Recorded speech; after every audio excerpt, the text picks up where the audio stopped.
नमस्कार माझ्या युवा मित्रांनो, मी प्राध्यापक रघुनाथ पाटील. आपण पुन्हा एकदा भेटतोय मास्टर माइंड मोटिवेशन मध्ये. आपण यापूर्वी बोललो की ध्येय मोठं पाहिजे, आपलं गोल मोठं पाहिजे.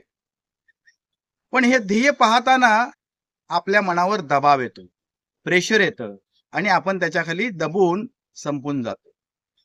मग याच्यासाठी केलं काय पाहिजे, विचार कसा केला पाहिजे? तर one step at a time. तुमचा मनामधलं ध्येय किती मोठं असो, त्या शिखराचं, त्या उंच माउंट एव्हरेस्टचं आपल्या मनावर दडपण घ्यायची काही गरज नाही.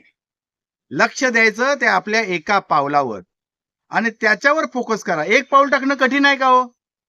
एकदम सोपं आहे. त्यामुळं एकाच पावलावर लक्ष द्यायचं, ते किती परफेक्ट पडेल ते पहा.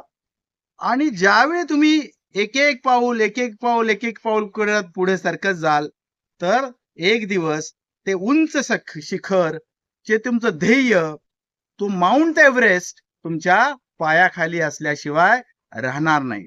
तेव्हा one step at a time. All the best.